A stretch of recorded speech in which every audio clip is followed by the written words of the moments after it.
Hola, ¿qué tal? ¿Cómo están, queridos colegas? Hoy vamos a tratar la nueva ley de contrato de teletrabajo que fue publicada el 14 de agosto del 2020, hace una semana, que es la ley 27.557. Y vamos a ver, además de los aspectos legales, algunas otras cuestiones. Nosotros podemos situar el origen de este teletrabajo en la crisis del petróleo que ocurrió en los Estados Unidos allá en 1973, cuando un grupo de físicos, encabezados por un físico norteamericano, Jack Niels, comenzaron sus investigaciones sobre el uso de las herramientas informáticas en el trabajo, con el objetivo de que las personas no se tuviesen que trasladar hacia la oficina, sino que fuese el trabajo quien viajase hacia las personas. De esta forma se buscaba principalmente disminuir el consumo de fuentes energéticas debido a la escasez del combustible y se evitaba que las personas se desplazasen hacia sus trabajos y, consecuentemente, se evitaba la congestión vial y la polución. Así nació el concepto inglés de telecommuting, o sea, teleconmutación, que hace referencia al hecho de trabajar a distancia por medio de las telecomunicaciones. Cabe resaltar que en ese momento aún no existía ningún avance tecnológico prominente que permitiese instaurar esta modalidad de trabajo de forma masiva y a un bajo costo. Por otra parte, en la década del 80 comenzó a surgir en organizaciones estadounidenses y canadienses la necesidad de dar respuesta a demandas planteadas por los trabajadores para poder compatibilizar la vida laboral con la vida familiar. Eso dio lugar a un conjunto de medidas flexibles, entre ellas el teletrabajo. Y esto sumado al desarrollo de la tecnología y a la irrupción de Internet, facilitó las herramientas para que vaya creciendo esta modalidad de trabajo. En Europa también, a mediados de la década del 80, cuando comenzaron a instalarse los telecentros, con el objetivo de incentivar laboralmente ciertas áreas que estaban menos favorecidas en cuanto al desarrollo económico, no solo se centró esto en ayudar a evitar el congestionamiento vial, sino también a crecer y a desarrollar zonas rurales. Y después, en Europa, en 2012, firmó en Bruselas el Acuerdo Marco Europeo sobre el teletrabajo, como parte de la Estrategia Europea de Empleo, el cual estableció un marco general para la aplicación del teletrabajo en los países integrantes de ese acuerdo marco, destacando el carácter voluntario tanto para las empresas como para los trabajadores, igualando las condiciones de trabajo para los trabajadores. Allí fueron tratados distintos temas como la protección de la salud, la vida privada, la seguridad del trabajador, la provisión de equipamiento por parte del empleador. Así se fue instalando en el mundo lo que llamamos teletrabajo. Pero en realidad, ¿qué es el teletrabajo? Entonces, la OIT, la Organización Internacional del Trabajo, lo define haciendo foco en el auxilio de los medios de comunicación, en la existencia de un contrato formal y en las características de una tarea que puede ejecutarse exactamente de la misma manera dentro de las oficinas de la empresa o fuera de las mismas. Este acuerdo marco europeo del cual recién comenté agrega que se trata de una labor ejercida en el marco de un contrato o relación de trabajo, que además aclara que se tratan de tareas laborales que pueden realizarse de la misma forma en el lugar de trabajo tradicional o a la distancia del lugar de trabajo tradicional. De todas formas, todas las definiciones posibles coinciden en cuanto al uso de las TICs, de las nuevas técnicas de información y comunicación. Por ende, se entiende a esta actividad como cualquier trabajo que se desarrolle en ámbitos físicos fuera de las oficinas centrales de la empresa para la cual se trabaje, donde la principal herramienta para el desarrollo de la labor sea el uso de las tecnologías de la comunicación y la información. Ahora bien, con el advenimiento de este COVID-19, el teletrabajo pasó de ser un privilegio para ser una necesidad. Y lo que hay que tener en cuenta es que, en primer lugar, el trabajo debe ser una actividad, un resultado, no un lugar al cual desplazarse. El teletrabajo exige requisitos básicos, físicos, tecnológicos y obviamente mentales. Los requisitos mínimos, podría decirse, que implican una buena conexión a Internet, contar con enchufes para cargar computadoras, celulares y mucha concentración y disciplina por parte del teletrabajador. Y en segundo lugar, debemos decir que el indicador no es la presencia física, sino la motivación o el compromiso de cada uno. Y estos dos indicadores, tanto la motivación como el compromiso, se disparan trabajando desde la casa. Es decir, que no es muy fácil esto de equilibrio entre la vida profesional y la vida personal.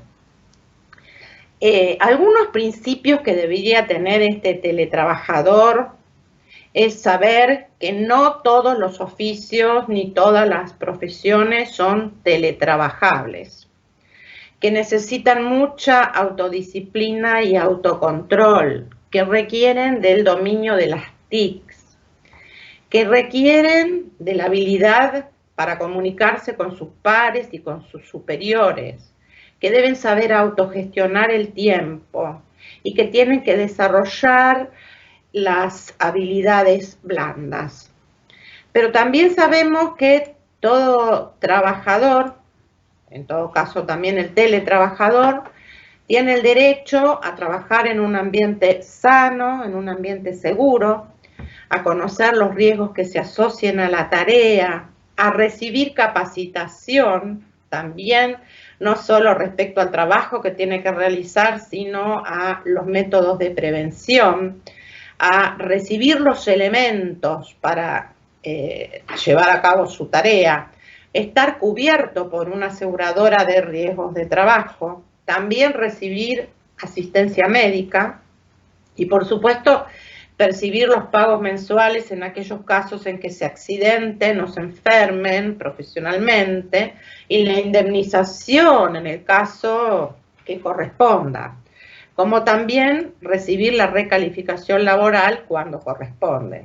Por supuesto que también tienen obligaciones, por ejemplo, tendrán que denunciar al empleador o a la ART los accidentes de trabajo o las enfermedades profesionales, que en este caso los accidentes que puedan ocurrir en la casa, en los horarios en que esté trabajando este empleado, que ya vamos a ver cómo está dispuesto esto en la ley y qué debería en realidad pautarse, son accidentes que se producen en el domicilio donde va a estar trabajando, y eso va a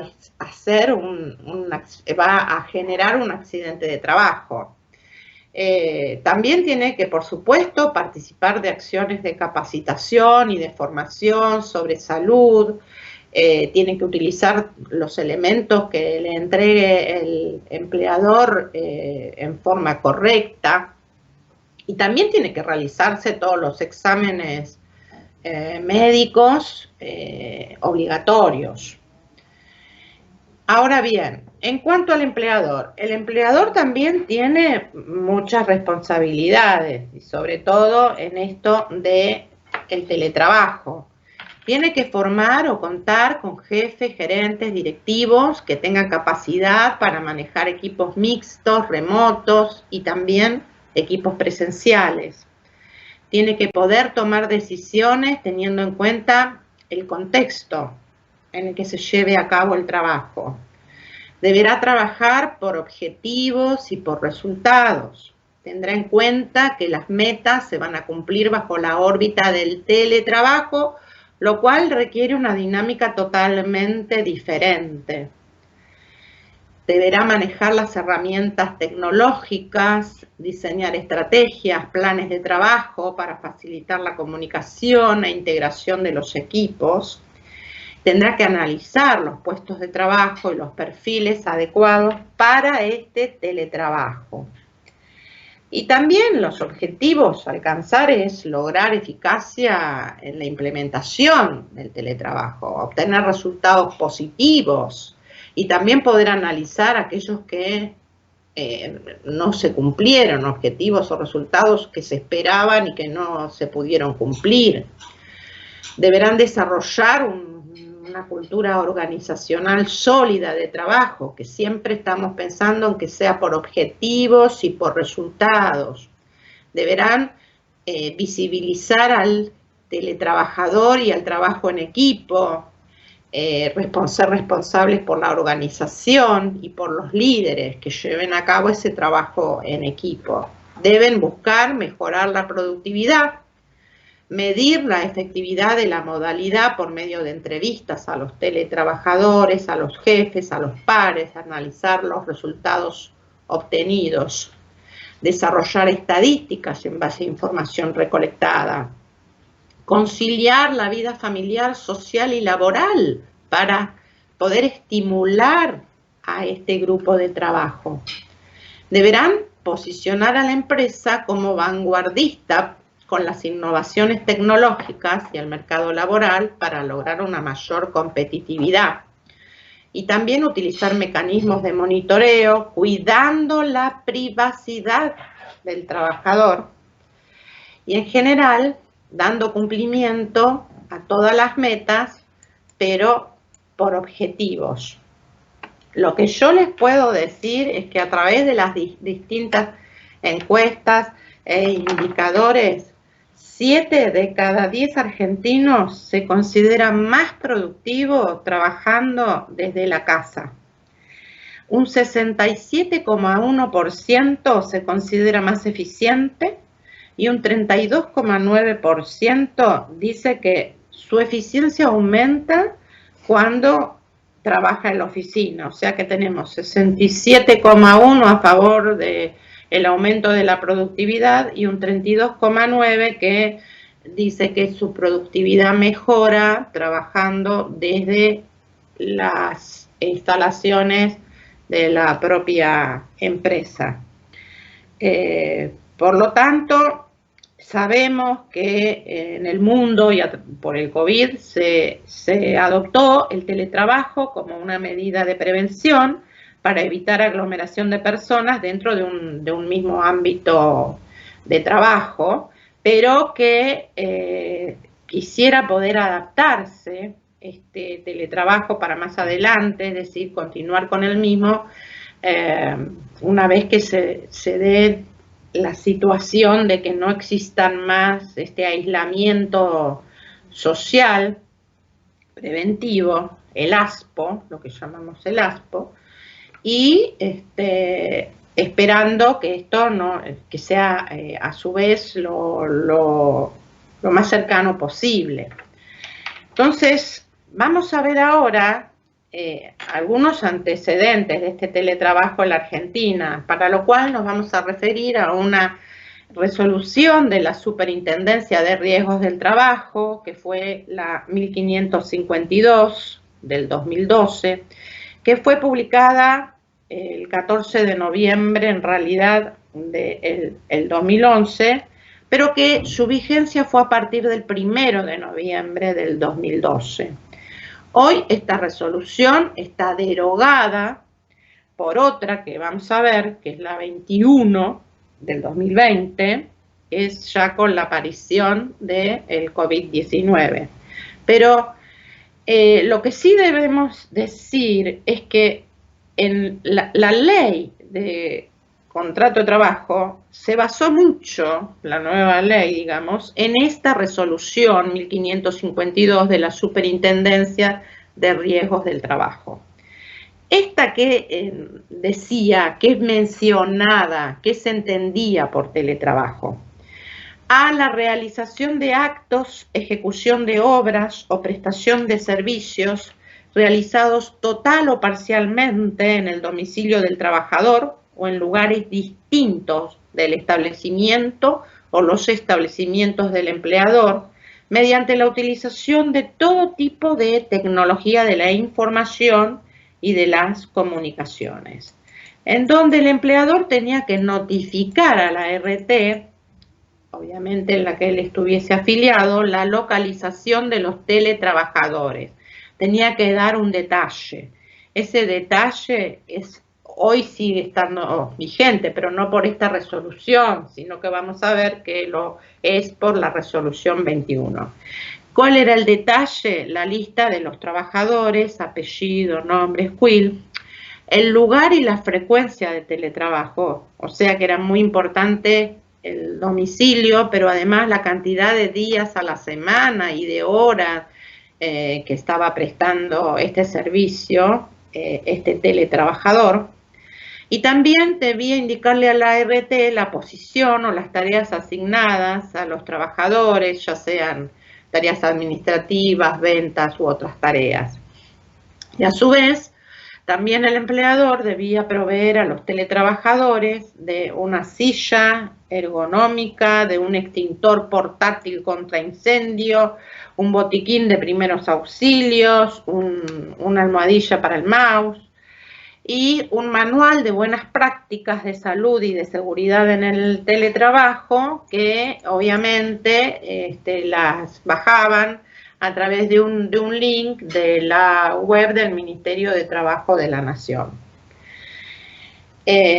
A su vez, también esta misma resolución enunciaba que el empleador, previo consentimiento del trabajador y notificando la fecha y la hora cierta de la visita, podía verificar las condiciones del lugar determinado por el trabajador para ejecutar la tarea, a través de un profesional del área de higiene y seguridad de la empresa, y a su vez podía estar acompañado por un técnico de la RT o por un representante de la entidad gremial, y que obviamente todas las evaluaciones de las condiciones generales del trabajo iba a ser efectuada por una coordinación de teletrabajo del Ministerio de Trabajo y Seguridad de la Nación. Por supuesto que cuando comenzamos con el tema del coronavirus, se publica el 17 de marzo del 2020 la resolución de la Superintendencia de Riesgos de Trabajo, la 21. Y allí, por supuesto que esta deroga la 1552 que vimos recién, y establece que los empleadores que habiliten a sus trabajadores a realizar su prestación laboral desde su domicilio particular, en el marco de la emergencia sanitaria que fue dispuesta por el decreto 260 del 12 de marzo, deberán denunciar a la RT a la que estuviesen afiliados también en la nómina de todos los trabajadores afectados, el domicilio donde se lleva a cabo la tarea, la frecuencia nuevamente, la cantidad de días y de horas por semana, y el domicilio denunciado dice que será considerado como ámbito laboral a todos los efectos de la ley 24.557 sobre riesgos del trabajo. Bien. Ahora, como dijimos, el 14 de agosto se publicó la ley 27.555 que establece los presupuestos legales mínimos para la regulación de la modalidad de teletrabajo en aquellas actividades que por su naturaleza y particulares características lo permitan. Es decir, que aquí van a intervenir las negociaciones colectivas y los convenios colectivos de trabajo van a disponer si son actividades que por su naturaleza y por sus características pueden ser llevadas a cabo por un teletrabajador. Entonces, esta ley lo que establece son presupuestos legales mínimos, pero los aspectos específicos se van a establecer en el marco de las negociaciones colectivas, obviamente. Dentro de lo que es el aspecto legal de esta ley 27.555, y como dijimos antes, el teletrabajo dejó de ser un privilegio y pasó a formar parte de una necesidad.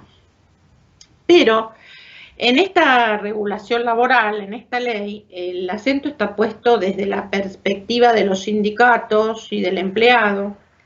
Pareciera no contemplarse el punto de vista de las empresas. Fueron escuchadas, pero no fueron atendidas en sus reclamos y en sus aportes. Cuando se explicaron las situaciones, o sea, cuando el Senado aprobó esta ley, pasó por diputados, eso llegó a senadores y toda la comisión de senadores escuchó a las pymes, escuchó también a CAME, al Observatorio PYME, también tuvo en cuenta lo que le pedía la CAC, lo que le sugería el CESI, pero bueno, lamentablemente no fueron tomadas todas esas aportes que se hicieron y se sancionó sin ningún cambio. Y el concepto de teletrabajo lo define esta ley,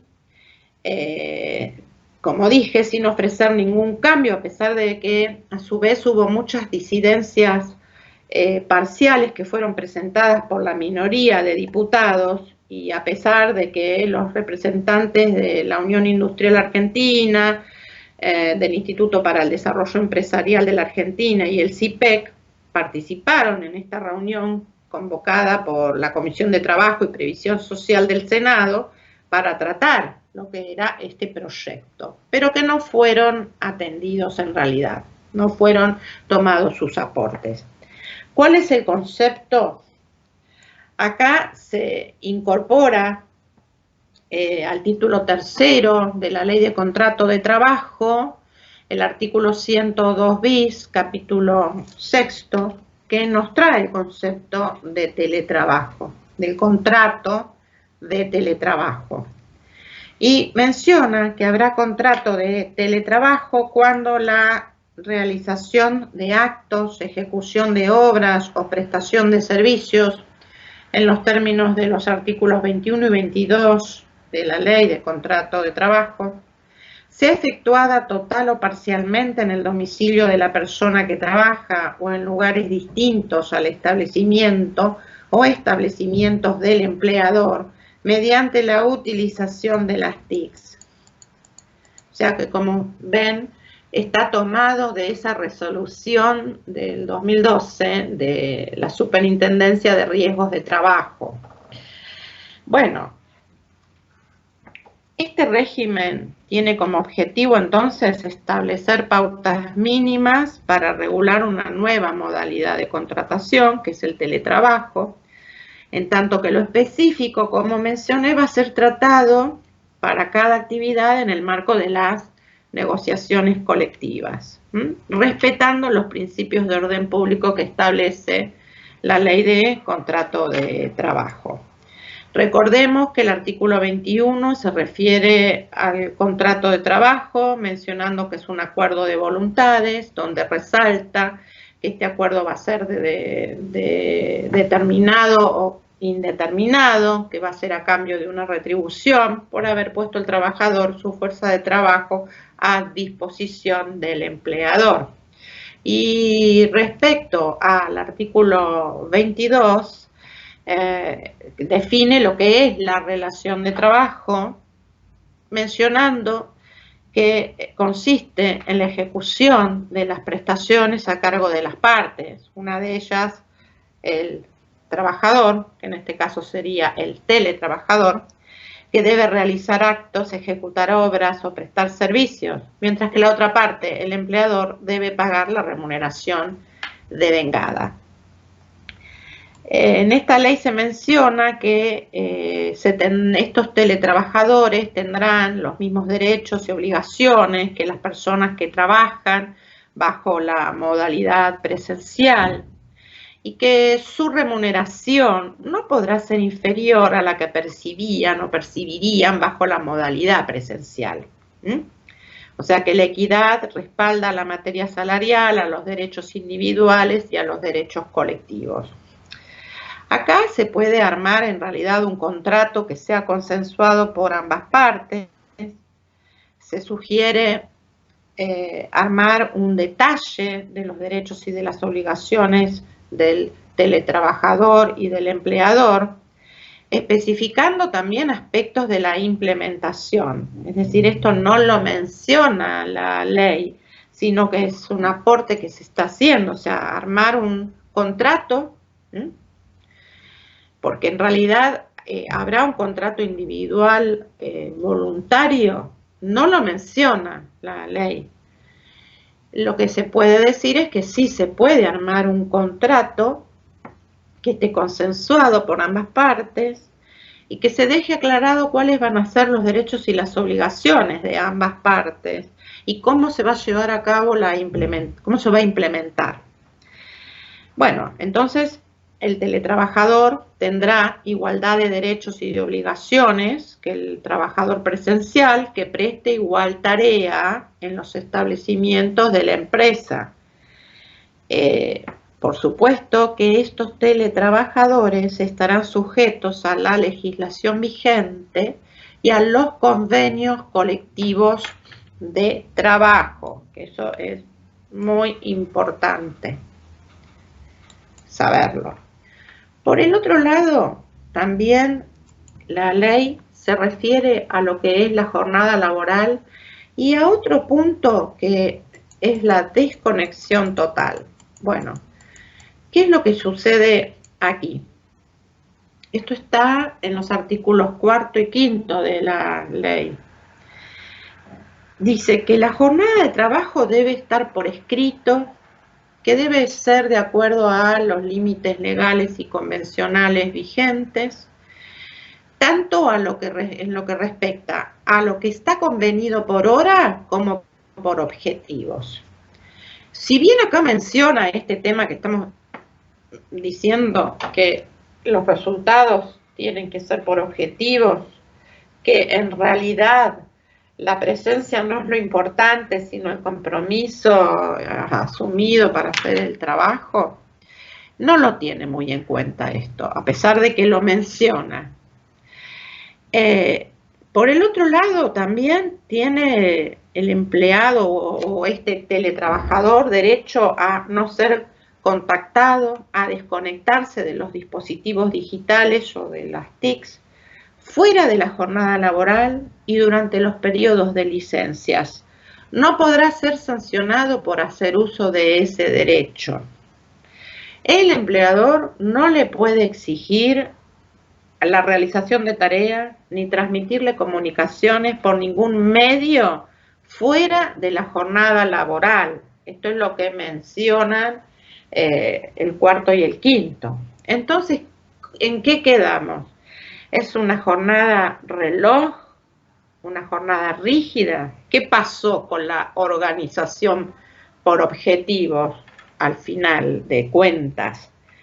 Entonces, la opinión que merece estos dos artículos es que se trata de un esquema demasiado rígido que puede atentar contra la dinámica de esta actividad, que habría que habilitar mecanismos que permitan el acceso por fuera de la jornada con un previo acuerdo y con las autorizaciones que correspondan.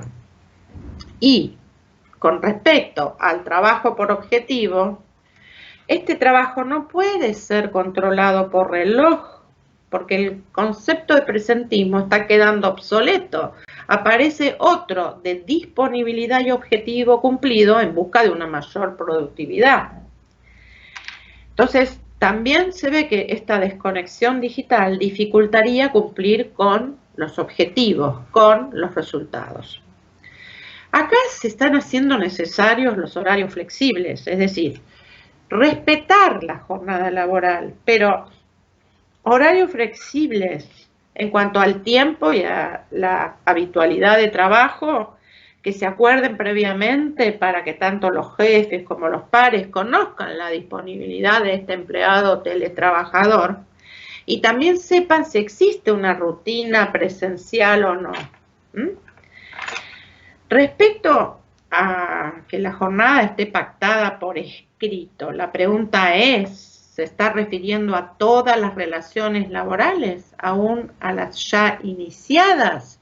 Esto en realidad no está claro, porque bien sabemos que no todas las modalidades de contratación requieren de un contrato formal para aprobar la modalidad de contratación, ¿no es cierto? Entonces acá evidentemente se debe referir, en principio creemos, a la modalidad de teletrabajo, no a que todas las jornadas de todas las modalidades estén por escrito, y por supuesto a los contratos de teletrabajo que inicien, que se inicien, de personas que por supuesto antes estaban trabajando quizás en forma presencial. Entonces la pregunta es, aquel que estaba trabajando en forma presencial y que ahora lo hace a través del teletrabajo, ¿también tiene que tener esa jornada por escrito? Y tampoco lo conocemos. Esto es algo que por el momento justamente estamos desconociendo. También tenemos un artículo 6 dentro de esta ley que se refiere a las tareas de cuidado.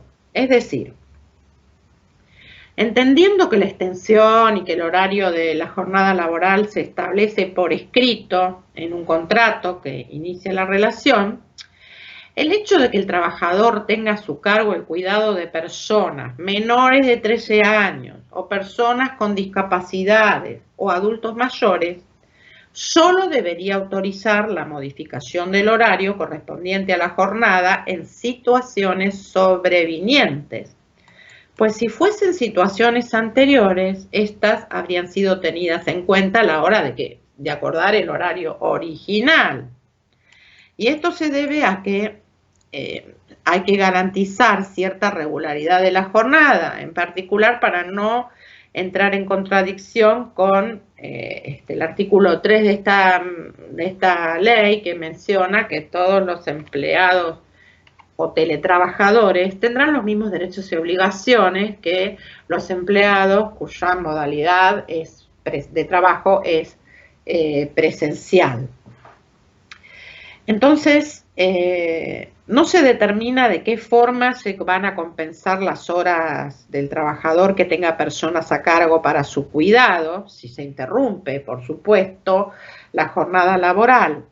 Ahora bien, el no cumplimiento de este punto puede ser tomado como un acto discriminatorio por parte de los empleadores y allí aplicar la ley 23.592, que como ustedes saben es la ley antidiscriminación, que no corresponde solamente al ámbito laboral, sino que corresponde a todos los ámbitos de la vida, y que se considera que aquel que segregue, que separe o que distinga a las personas por su género, por sus pensamientos políticos o por sus ciertas capacidades diferentes, etcétera, etcétera, etcétera, lo que está haciendo es discriminando, segregando, por lo cual se le aplica esta ley 23.592, que en realidad el que aplica esta ley o la indemnización de daños y perjuicios que le correspondería a esa persona que está segregada es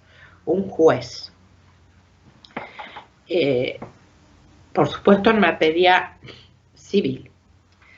Seguramente que mediante la negociación colectiva se podrán establecer pautas específicas para el ejercicio de este derecho. Pero es muy complicado porque si el empleado se va a sentir discriminado porque no le otorgan estos tiempos, va a demandar al empleador y, entre otras cosas, lo va a demandar por esta ley 23.592.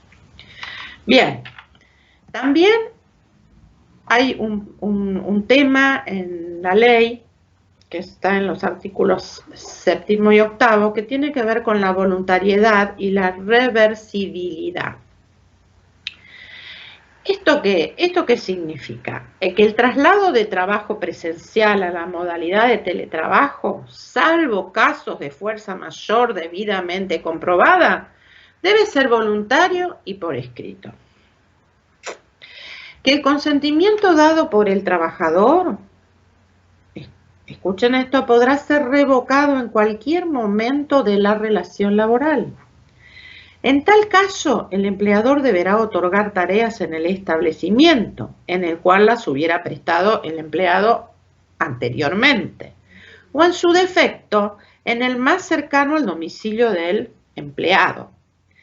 La negativa del empleador le da derecho al trabajador a considerarse en situación de despido o a accionar para restablecer las condiciones modificadas. Esto es lo difícil, porque acá es razonable que esta reversibilidad sea una decisión unilateral, solo la toma el empleado, solo la toma el teletrabajador, sin previo aviso. ¿Y dónde quedan entonces estas facultades de dirección del empleador que le otorga la propia ley de contrato de trabajo? Entonces, de forma expresa ya prevé que el incumplimiento de esta obligación será considerado violatorio del deber de ocupación, que está en el artículo 78 de la ley de contrato, y habilitará al trabajador a considerarse en situación de despido o accionar para el restablecimiento de las condiciones que oportunamente fueron modificadas. Según CAME, esto no solo impide las facultades de dirección y organización que tiene el empleador, que surgen de los artículos 5, 64, 65 y siguientes de la ley de contrato de trabajo, sino que supone además que el empleador debe contar con infraestructura de reserva. Esto está atentando contra la eficiencia y la previsibilidad en la gestión de cualquier empresa. Es decir, que si el empleado quiere volver a la forma presencial, se lo comunica al empleador e inmediatamente el empleador debe disponer de un lugar físico para que el empleado o el teletrabajador regrese a esa modalidad presencial. En virtud de esto, CAME considera que el principio de reversibilidad debe quedar a cargo del empleador, debiendo él mismo justificar los motivos que lleven a realizar esa modificación. El trabajador podría tener la potestad de demostrar mediante motivos fundados por qué no puede cumplir con esto, pero no parece razonable que esta reversibilidad sea unilateral de parte del trabajador, sin un previo aviso. Esto tiene que ser una decisión bilateral consensuada con un plazo de adecuación.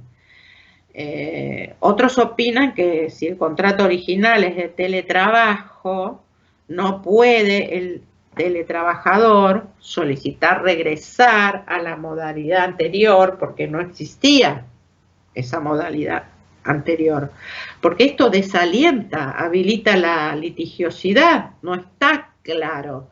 Esto es estar obligándolo al empleador a mantener oficinas, a mantener administración, a tener además todas las cuestiones de limpieza perfectamente delineadas. decir, a tener un costo muy alto, que justamente uno de los beneficios de esto, del contrato de teletrabajo, es bajar los costos del empleador, pero no en detrimento de la calidad del servicio, ni en detrimento del trabajo del teletrabajador. Debería existir, también me opinan muchos, un mes de preaviso para no causar ningún perjuicio, ya que el empleador, como decíamos, debería otorgarle tareas en el establecimiento o en el domicilio más cercano al domicilio del teletrabajador. En verdad, cada contrato de trabajo que se pacte con esta modalidad al inicio de la relación laboral, ante cualquier variable, debe tener el consentimiento de las dos partes. Otorgar derechos al trabajador sin que esto se contraponga al ejercicio de las facultades de dirección y de organización que están determinadas en la Ley de Contrato de Trabajo en el artículo 65. Y dicen muchos que se propone no aplicar esta reversibilidad a las actividades del software, de la industria del conocimiento, de los trabajos de Internet, de los medios de información digitales, de las plataformas informáticas y similares. Es decir, lo que se propone es que no se aplique este concepto de reversibilidad ante este tipo de actividades.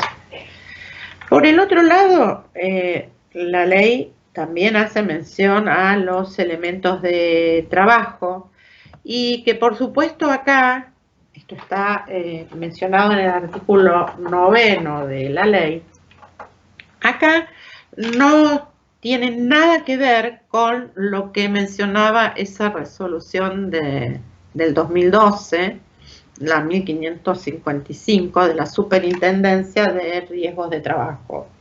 Pero tampoco está demasiado clara toda esta situación de proveerle los elementos de trabajo al teletrabajador. Porque el empleador, menciona este artículo 9, le debe proveer equipamiento hardware y software, herramientas de trabajo, soporte para el desempeño de las tareas, tiene que hacerse cargo de los costos de instalación, de mantenimiento y reparación, o tiene que compensar al empleado por el uso de herramientas propias, según pautas de negociación colectiva, es decir, que esto va a estar estipulado en los convenios colectivos de trabajo. Y además, menciona este artículo 9 que el empleador tiene que llevar un efectivo control del uso de todo ese equipamiento, de todas esas herramientas de trabajo que provee. Una de las preguntas sería, ¿cómo va a hacer un control efectivo en el domicilio del empleado? ¿Cuáles van a ser los límites para que este empleado utilice esas herramientas? Imagínense que le provee de una PC y después los hijos del empleado están utilizando la PC o están jugando con la PC o les provee de un celular, o sea que es muy difícil ponerle un límite de utilización a todos estos elementos, es decir, si hay un contrato por escrito, deberá establecerse cuáles son las pautas de utilización de estos elementos.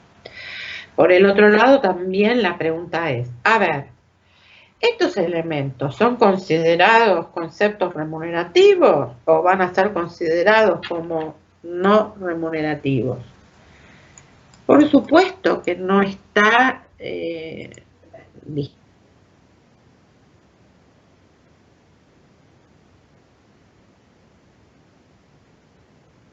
colectiva. Si bien lo que plantea este artículo 9 es de difícil control por parte del empleador, porque es muy difícil controlar el debido uso de las herramientas de trabajo, ya que está prestando las tareas este empleado en su casa, en su domicilio. Si bien esto es difícil, existen mecanismos que podrían utilizarse para poder corregir la conducta de un empleado cuando de manera recurrente sufran roturas las herramientas provistas. Entonces sería conveniente establecer que dichos dispositivos, pero en especial las computadoras y los teléfonos celulares, no puedan ser utilizadas para uso personal, ni revestir carácter remuneratorio.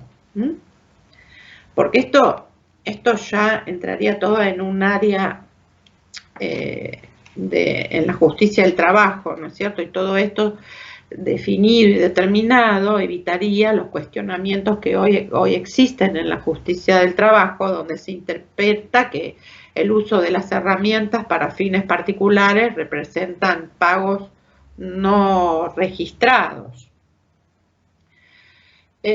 Por el otro lado, también tenemos en el artículo 10 la cuestión de compensar gastos al empleado. Llegado el caso que el trabajador tendrá derecho a compensar mayores gastos por consumos de conectividad o por otro tipo de servicios. Y lo que sí deja en claro este artículo es que esta compensación va a estar exenta del pago de impuesto a las ganancias. Eso está claro. Entonces, lo que también dispone es que los sistemas de control deberán contar con una participación sindical a fin de salvaguardar la intimidad de la persona que trabaja bajo esta modalidad de teletrabajo y la privacidad de su domicilio. O sea que el empleador no puede utilizar software de vigilancia que viole la intimidad del teletrabajador, garantizando la protección de los datos utilizados y procesados por para los fines profesionales.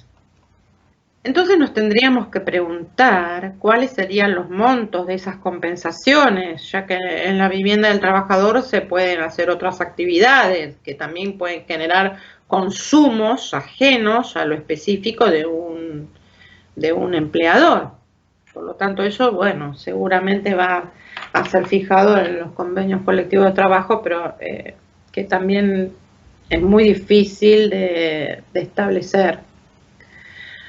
Por otro lado, también en el artículo 14 de esta ley menciona justamente los temas de higiene y seguridad laboral y menciona que los accidentes ocurridos en el lugar, en la jornada y en ocasión laboral se van a considerar accidentes de trabajo en los términos del artículo 6, inciso 1 de la ley 24.557. Que la autoridad de aplicación, que es la Superintendencia de Riesgos de Trabajo, dictará normas relativas a la seguridad e higiene en el ámbito laboral y la inclusión también en el listado del artículo 6, inciso 2, de las enfermedades profesionales causadas por esta modalidad de prestación de tareas. Pero no distingue entre accidentes acontecidos en el hogar de aquellos que se producen en el espacio del trabajo, porque es muy difícil debido a que en este caso la vivienda cumple una doble función. Es vivienda familiar y es lugar de trabajo. Pero bueno, sí tenemos que rescatar la resolución de la Superintendencia de Riesgos de Trabajo, la número 21, recuerden, que el lugar de trabajo, o sea, el domicilio de este teletrabajador, los hechos o accidentes que ocurran en este domicilio van a ser considerados como accidentes de trabajo y por ende hay que dar la intervención, obviamente, a la ART. También hace mención a un régimen de transitoriedad. Acá, ¿qué es lo que estamos diciendo? Que esta ley va a entrar en vigencia luego de 90 días de finalizada esta situación ASPO, es decir, de aislamiento social preventivo obligatorio.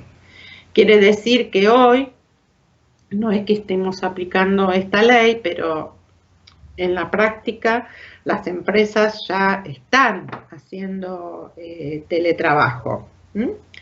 Además, el Ministerio de Trabajo de la Nación, que será la autoridad de aplicación, deberá reglamentar esta ley dentro de los 90 días también.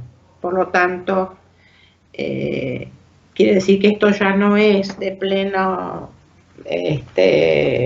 aplicación ya, sino que habrá que esperar a que se reglamente, y por el otro lado, la vigencia será luego de 90 días que se dé por finalizada esta situación de aislamiento, la cual todavía no tenemos la menor idea de cuándo va a suceder. O sea que hay un poco vislumbramiento en este sentido. Por otro lado, ¿qué pasa aquí? Tenemos otro artículo que se refiere a la representación sindical de estos teletrabajadores. Esa representación sindical dice que será ejercida por la asociación sindical de la actividad donde preste servicios y que tiene que estar en un todo de acuerdo con la ley de asociaciones sindicales, que es la ley 23.551. Y que estos teletrabajadores tendrán derecho a elegir y a ser elegidos. ¿Cuál es el problema acá?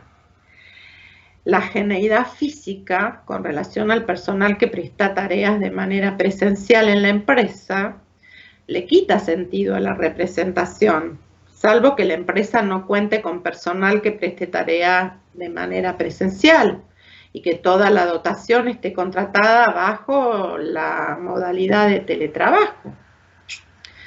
¿Por qué? Porque acá menciona la ley que los teletrabajadores serán considerados, a fin de la representación sindical, como parte del conjunto de los trabajadores presenciales. Recuerden que esta ley fue uno, digamos, de los 20 y pico de proyectos que se presentaron, fue tomado este, y que este fue aportado por parte de algunos sindicalistas. También se refiere a el personal extranjero, es decir, a la contratación de personal extranjero. Entonces, si se contratasen personas extranjeras no residentes en el país, se requeriría la autorización previa de la autoridad de aplicación. Los convenios colectivos, acorde a la realidad de cada actividad, van a tener que establecer un tope máximo para estas contrataciones. Ahora, muchos opinan que la limitación manifestada puede violar el principio de territorialidad y la libertad de la contratación. Por el otro lado, se va a aplicar al contrato de teletrabajo la ley donde se lleve a cabo las tareas o la ley del domicilio del empleador, según sea más favorable para la persona que trabaje. Esto ya está también establecido en esta ley. Por otro lado, también tenemos ya establecido que el empleador va a tener que ejercer un control para sus teletrabajadores, o sea que va a tener que tener un sistema de control y derecho a la intimidad, es esta parte de la ley, y protección de la información laboral. Acá los sistemas de control, de protección de los bienes y de las informaciones de propiedad del empleador deberán contar con participación sindical a fin de salvaguardar la intimidad de la persona y la privacidad del domicilio. Porque, ¿cuál sería el alcance? Existe un derecho constitucional a la inviolabilidad del domicilio. Esto genera limitaciones, ya que la única vía de control es la informática, es decir, que es muy complicado ejercer un control solamente por vía informática. No pueden desproteger a este trabajador de esta manera, violando la intimidad de su domicilio, de su casa, digamos, particular. Por eso decimos que es muy complicado esto de poder dividir en un mismo ámbito la vida personal de la vida profesional. Por eso es que muchos teletrabajadores dicen que están trabajando muchas más horas de las que trabajaban cuando lo hacían en el establecimiento del empleador. Muchos dicen que no están haciendo desconexiones durante las horas de su descanso, evidentemente los fines de semana, porque se está trabajando mucho más y más fuerte. Esto no es fácil tampoco de implementar, y no es fácil de poder trabajar. Ustedes piensen, quizás una familia tipo, ¿no? Matrimonio, 2 hijos, y los 2 papás trabajan, y además los chicos tienen las tareas escolares, entonces están por ahí viviendo en 2 ambientes, 4 personas, 2 puestos de trabajo. Muchas veces hay una sola computadora y entonces tienen que trabajar, dividirse los horarios, dividirse las tareas. Los chicos también requieren de las computadoras para poder hacer las tareas escolares. Esto no es muy fácil, por eso estábamos antes mencionando de que el teletrabajador debe contar con habilidades blandas para poder hacer estos tipos de trabajos. Por el otro lado, vamos a ver ahora qué ventajas o beneficios brinda este teletrabajo, tanto para el empleador como para el teletrabajador. Obviamente que los legisladores pensaron que esto era todo a favor del empleador y nada para el teletrabajador. O sea, se ensañaron un poquito con esta ley de contrato de teletrabajo. La cuestión es que ahorra tiempo y costos al evitar desplazarse entre el domicilio y el trabajo. Y por el otro lado, hay una reducción de la congestión de tránsito y de las emisiones de carbono. Puede llegar a conciliar la vida familiar, social y laboral con mucho esfuerzo y con la aplicación de estas habilidades blandas de las que mencionábamos. Puede reducir el espacio de trabajo en instalaciones de la empresa o facilitar la existencia de otros espacios con diferentes costos. Busca incrementar productividad. Puede disminuir la tasa de ausentismo laboral, puede optimizar el tiempo de trabajo, aumentar la motivación mediante la formación profesional, ayudar a retener talentos, facilitar la inclusión de grupos vulnerables, acompañar la famosa revolución 4.0, facilitar la continuidad laboral del trabajador luego de la licencia por maternidad o de la licencia por paternidad o de el acogimiento a una situación de excedencia, que si bien no es una licencia paga, igualmente facilita el continuar trabajando, y lo mismo con la licencia por vacaciones. De las encuestas que se han realizado, los mismos teletrabajadores, tenemos que un 54,8% menciona horas de ahorro en viajes, un 13,2% dice que se concentra mejor trabajando desde la casa, un 12,6% que está más tranquilo trabajando en su casa, un 10,60% dice que trabajar en compañía de los seres queridos y compartir más tiempo de lo habitual los hace más felices. 6,5% dicen que aprovechan mejor el tiempo para la ingesta de alimentos, pero un 2,4% también dicen que pueden llegar a cocinar y no tener que comprar tanto alimento, digamos, preelaborado y con tantas grasas como solemos comer. Pero también encontramos a través de las encuestas desventajas que nos contaron, que les contaron, no a mí, por supuesto, a las encuestadoras, los teletrabajadores. Un 28,5% dicen que están trabajando fuera del horario habitual y más horas que antes, lo que yo les comentaba. Un 19,80% les cuesta desconectar, no les es fácil limitar la vida profesional de la vida personal. El 11,8% no cuenta con equipamiento, el 9,7% no se toman los descansos, el 9,1% dice que le falta comunicación con su equipo, lo que implica no realizar en forma correcta el trabajo. El 9,6% no cuenta con todos los materiales y el 4,8% dice que se saltean comidas. Esto surge todo de las encuestas. Bien, ¿cuáles serían las características que debiera tener un contrato de teletrabajo? Vamos a ver cuáles serían, no estamos diciendo estas son. Nueva cultura organizacional. Esto es fomentar los espacios de aprendizaje, la comunicación transversal, incentiva equipos de trabajo interdepartamentales, multidisciplinarios, multigeneracionales y remotos, con horarios flexibles y trabajo por resultados.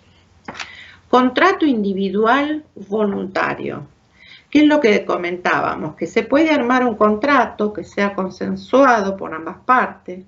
Se sugiere armar un detalle de los derechos y de las obligaciones del empleado y el empleador, especificando aspectos de la implementación. Trabajo por objetivo. Esto quiere decir que el trabajo no debería estar controlado por reloj, ya que, como dijimos antes, el concepto de presentismo está quedando obsoleto y aparece otro de disponibilidad y objetivo cumplido en busca de una mayor productividad. Horarios flexibles, como dijimos antes, respetando la jornada laboral, pero no viéndose afectada totalmente a ella. Distancia más ajeneidad más las TICs. El trabajo se realiza remotamente en un domicilio ajeno al empleador o no, mediante la utilización de las tecnologías de la información y la comunicación, las famosas TICs. Lugar de trabajo determinado o no. El trabajo remoto puede tener una locación determinada o no, siempre y cuando exista el consenso de ambas partes. Conectividad. El lugar donde se desarrolle la jornada laboral debe tener buena conexión a Internet para poder cumplir con todas las tareas asignadas. Cobertura de ART. Los trabajadores deben tener una cobertura de su jornada laboral semanal, con horarios aproximados y con mención de días presenciales. La sugerencia es cubrir 24/7 para que el empleado tenga un mejor rango de cobertura. Igualdad de derechos y obligaciones con el trabajador presencial. Acá el teletrabajador dijimos que va a gozar de los mismos derechos, beneficios y obligaciones de los que presten igual tarea en los establecimientos de la empresa. Respecto a la vida privada. Todos los sistemas de control destinados a la protección de los bienes e informaciones de propiedad de la empresa deberán salvaguardar la intimidad del trabajador y la privacidad del domicilio. Reversibilidad acordada.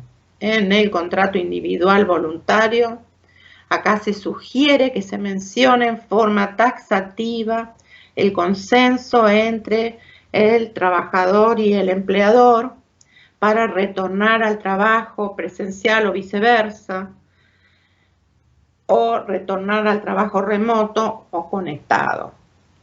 En cuanto a las herramientas de trabajo provistas por la empresa o por el trabajador, Los equipos y herramientas necesarias para cumplir con la labor podrán ser previstos por la empresa, o sea, por el empleador, y el trabajador tendrá que ser responsable por el uso correcto y el mantenimiento, como sucede en cualquier puesto de trabajo y bajo cualquier modalidad de trabajo. Y en el caso consensuado en que el trabajador utilice su propio equipamiento, se sugiere al empleador compensar la totalidad de los gastos o amortizaciones que genere su uso. Ahora bien, ¿cómo se aplica esto al trabajo? ¿Cómo debería aplicarse al trabajo? Obviamente que siempre se está recomendando que se firme un acuerdo entre las partes, empleador y trabajador, mediante un contrato individual en el que se exprese la voluntad del trabajador para realizar estas tareas remotamente, definiendo el lugar de prestación de las tareas, definiendo el tiempo y la habitualidad con que va a prestar estos servicios, detallando el equipamiento, amortización y compensación de gastos que correspondan, detallando la forma de monitoreo, teniendo en cuenta la preservación de la vida privada del trabajador, expresando también y dejando aclarado los plazos de preaviso respecto a la reversibilidad, con la posibilidad de que ambas partes lo soliciten, sugiriendo un mes de preaviso, y también estableciendo el derecho a la desconexión digital, a fin de garantizar, fuera del tiempo de trabajo, el descanso, permisos y vacaciones, así como su intimidad personal o familiar. Entonces, deberíamos ver cuáles son las mejores prácticas para un teletrabajo enfocado y productivo en tiempos de coronavirus. El primer ítem sería el espacio. Esto significa delimitar el espacio de trabajo y organizarlo. Es una cuestión clave para poder separar las fronteras entre la vida laboral y la personal. Debe ser un espacio exclusivo para el trabajo, para que no se desdibujen justamente estos límites entre la vida personal y la vida laboral. O sea, que es separar las fronteras. Nuestro cerebro tiene que identificar que estamos en modo trabajo. Esto influye desde la forma en cómo nos vestimos, hasta el espacio en que trabajamos. Quedarse en pijama no es lo más conveniente, digamos, ¿no?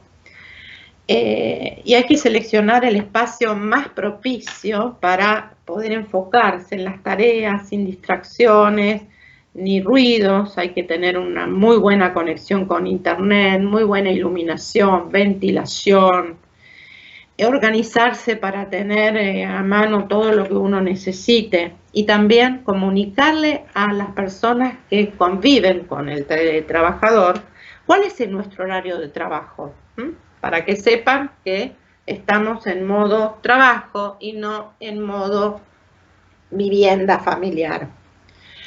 El segundo punto a tener muy en cuenta es el tema de la tecnología. Es decir, hay que familiarizarse y usar las herramientas que se hayan definido. Esto es la llave para mantener fluidez en la comunicación y en la coordinación. Hay que tener dispositivos cargados, tener cargadores cercanos, usar auriculares, cumplir con todos los protocolos establecidos, estar pendientes en responder llamadas o solicitudes. Es más importante aún cuando se está trabajando virtualmente, especialmente por la ansiedad que podemos generar en otros cuando no nos ven o cuando no respondemos rápidamente. El tercer aspecto es el aspecto de las rutinas. Es decir, que deberíamos adoptar las mismas rutinas que cuando uno está en la oficina, mantener los mismos hábitos. Esto lo que nos va a facilitar es el enfoque y la concentración. Deberíamos mantener las mismas costumbres, el mismo horario de cuando vamos a la oficina. Esto nos ayudaría a diferenciarnos y a no perder ningún ritmo. También para comenzar la jornada, levantarnos, desayunar, bueno, tener las mismas rutinas que teníamos cuando íbamos a trabajar en forma presencial.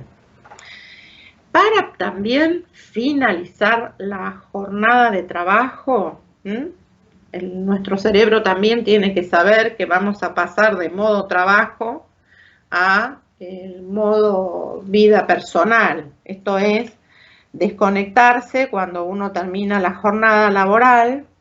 No significa que uno no esté disponible, y más en una circunstancia como la que estamos viviendo hoy con el COVID-19. Lo importante también es hacer pausas de 5 o 10 minutos cada 30 o 50 minutos de actividad, ejercicios de respiración, ejercicios de elongación.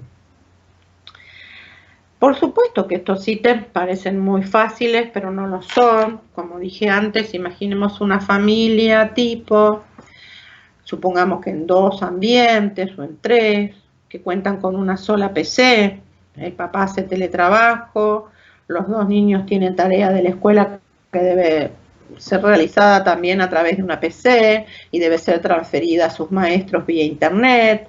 La mamá trabaja en las tareas de la casa y ayuda a los chicos también con las tareas escolares, que esta última tarea de las mamás o de los papás es bastante complicada debido al cambio también en los métodos de enseñanza y de aprendizaje que se están aplicando. Además, si el papá debe cumplir la jornada de trabajo, ¿cuándo les va a tocar a los chicos hacer la tarea escolar? ¿Cómo viene esto de la flexibilidad? Justamente hacer teletrabajo implica ser flexible en todos los aspectos. La cuarta situación es la de las prioridades. Lo interesante sería al inicio de cada día planificar, definir prioridades, identificarlas, para poder diferenciar lo urgente, lo importante y lo prioritario. Digamos que esto es más o menos estar aplicando lo mismo que para nuestras vidas, aplicarlo para la vida profesional, y más cuando esta cuestión de separación o límite de la vida profesional y de la familiar nos cuesta tanto. Nos costaba mucho antes de la implementación del teletrabajo. Imaginemos ahora que esto es mucho más duro, porque no es que se dejan de hacer tareas, sino que se han agregado más tareas a las que uno habitualmente tiene. También dice que se recomienda al comienzo del día escribir 4 tareas importantes y urgentes para poder justamente hacer la identificación de estas tareas y decir, bueno, lo que voy a hacer, y siempre acá nos estamos refiriendo a las cuestiones del trabajo y del trabajo del teletrabajador, obviamente, ¿no? Para poder identificarlas y para poder cumplir justamente con esos objetivos y para poder rendir y aumentar la productividad. Justamente dentro de todos los distintos indicadores que podemos encontrar, como dije antes, que 7 de cada 10 argentinos considera que es más productivo trabajar en la casa y que continuaría trabajando en esta modalidad de teletrabajo. Lo que nosotros vemos es que del 100, digamos, podríamos decir que Mercer, que es una empresa justamente una encuestadora, del 25 al 30 de junio encuestó a 260 organizaciones, de las cuales 120 mencionaron que no tuvo ningún impacto negativo en la productividad, ¿no es cierto? Todas esas organizaciones ya estaban trabajando con sus empleados en teletrabajo, se habían implementado a través del COVID, porque esto es una encuesta desde el 25 al 30 de junio. Del 100%, el 48% mencionó que no tuvo ningún impacto negativo en la productividad. El 15% mencionó que la productividad se incrementó. El 3% que la productividad disminuyó y un 34% que no les fue posible evaluar ningún resultado. Por el otro lado, podemos ver también que hay un observatorio, una fundación del observatorio PYME, que también hizo encuestas en base a 1.700 empresas de hasta 800 trabajadores y que lo hizo en 6 regiones diferentes del país. Y los resultados obtenidos son que hay un 57%, ¿sí?, de pymes y MIPYMES que dijeron que pueden seguir con el teletrabajo, y un 6% que es solo para la totalidad de los empleados. Los problemas, por supuesto, que encontramos en esta ley, y como para ir ya cerrando esta charla, es el de la reversibilidad y el tema de la jornada laboral, porque no contempla todos los tipos de trabajo ni todas las modalidades diferentes de contratación, y porque en definitiva no se está definiendo la cuestión por objetivo, que sería todo el área de gestión de cualquier empresa que trabaja por justamente objetivos. Bueno, esto es más o menos lo que tenía yo preparado para la exposición del día de hoy, así que muchísimas gracias por la atención que me han brindado y esperemos vernos en próximas oportunidades. Chao, hasta luego.